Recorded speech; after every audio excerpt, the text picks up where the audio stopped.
No one can believe this woman somehow flies into a tree just a while ago. A pickup crashes into a whole motorcycle crew when firefighters arrive. It's a total mess. Injured riders are all over the ground, cuts and bruises everywhere. The pickup driver is slumped and bleeding. They pry open the car door and a wave of booze stench hits them. Clearly drunk driving. They check him. He's still alive barely. Then someone starts yelling from the hillside about 10 meters away. One guy is trapped under his motorcycle.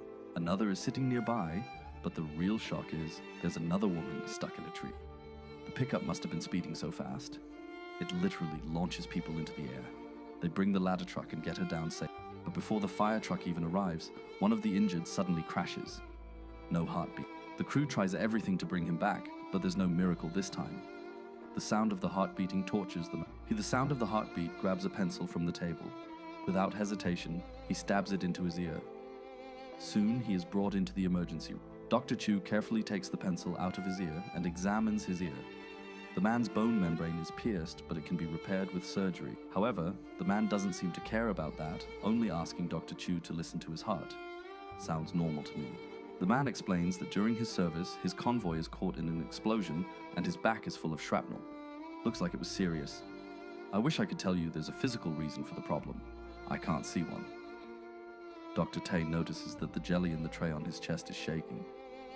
So he picks up the stethoscope and listens to his heart. It's possible Mr. Coleman is right. I think we should get a chest CT. The shrapnel scars on his back create an echo chamber which amplifies the sound waves of his heartbeat, causing the vibrations to travel to his inner ear, which is why he hears the sound of his heart beating in his head. But there is no way to treat this condition. The only solution is for him to adapt to it. We wanted you to meet your brother in arms. Brother in arms? Yes, your heart. Do you see how hard your heart is fighting for you? Fighting to keep you alive. The man finally decides to try and make peace. With the sound of his heart beating, a live power line falls into the pool. The beating live power line's little girl is still inside. The male nanny jumps in to save her, but gets electrocuted right there in the water. What happened?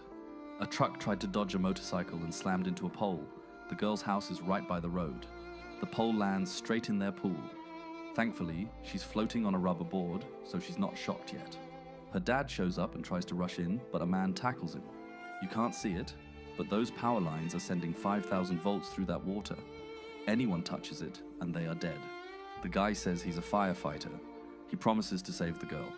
First, they need to calm her down and make sure she doesn't move. The firefighter sees the inflatable dolphin.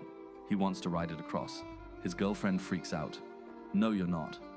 Did you get that from the Macho Handbook? She gets an idea, grabs a rubber hose, rips off the metal tip, and they each hold one end, trying to drag the girl in. The mom talks gently to the girl. Do you see this?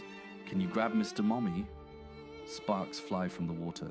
It freaks everyone out, but nothing else goes wrong. They pull her to the edge, grab her arms, and lift her out. Right then, the backup team shows up and finally cuts the power. Crisis averted. Man tries to bury his wife. A hand suddenly reached out of the dirt, tightly gripping Buck's leg. The woman was struggling to breathe. The firefighters were in complete chaos. What the hell? Hey! As the firefighters prepared to pull the woman out, she suddenly noticed the man standing nearby and realized what was happening. I remember we were eating sweet potato soup, but it smelled funny. And I started to feel dizzy. The paramedic immediately deduced the woman's food must have been drugged. The culprit was obviously the man sitting next to her husband. The woman, in disbelief, confronted the man. What do you want me to say? I gave up everything for you my whole life. You tried to take it. Just as the man brushed it off, he suddenly collapsed from a heart attack and fell to the ground. The firefighters immediately began to try to save him, but they couldn't revive him. Karma came far too quickly. He's been trying to bury me alive for 42 years. Think of the life I could have had if I'd gotten out sooner. You're out now. The truck driver is man under truck ready to drive away, but a mover stops him. It turns out there's someone under the truck. The man is changing the spare tire. The lug nut gets stuck in the wrench. He slams it on the ground and the lug nut rolls under the big truck. He reaches for it, but just misses, so he stretches his whole body under the truck.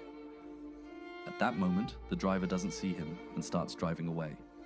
The man gets stuck under the truck. A nearby mover sees him, rushes over, and tells the driver to stop. The firefighters arrive quickly. They use an air cushion to lift the truck's body. Once it slowly lifts, one of the man's shoulders is freed. Then they use a jack to lift the tire. The tire is taken off, and the man is pulled out. After checking him in the ambulance, the man's vital signs are normal. He's really lucky. The man happened to park his car in midair. Even the firefighters were sit-tight confused. How did he even do that? The captain reassured him they would get him out safely as long as he sits tight. Yeah, sit tight. All right, sit tight. Once the car was secured, Buck opened the door and told the man to unbuckle and slide over.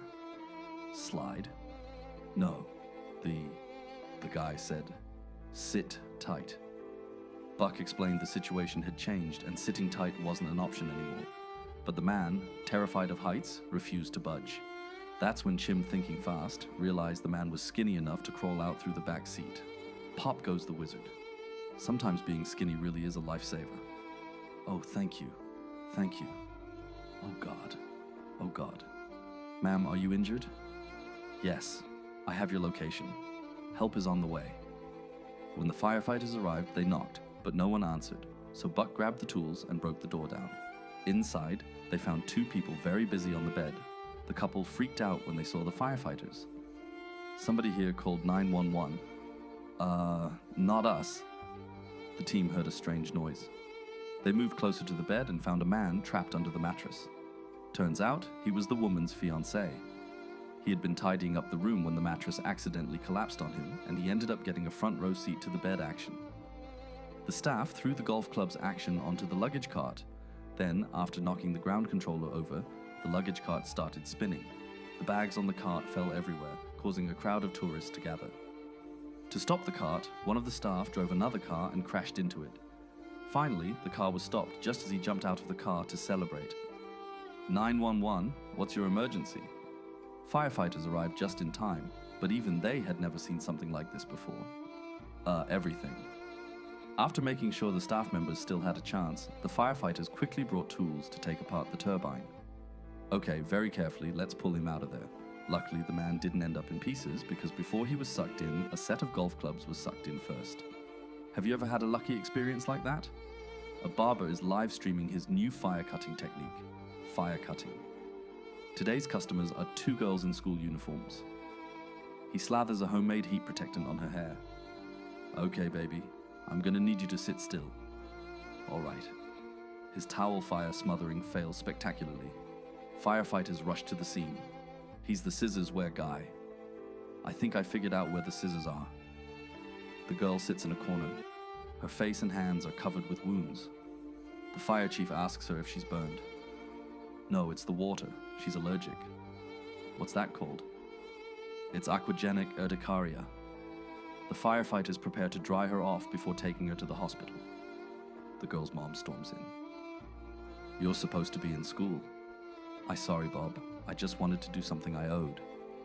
Turns out the girl is 15 years old. She's not in very good health. That's why her mother is a bit strict with her. She never expected sneaking out for fun would end like this.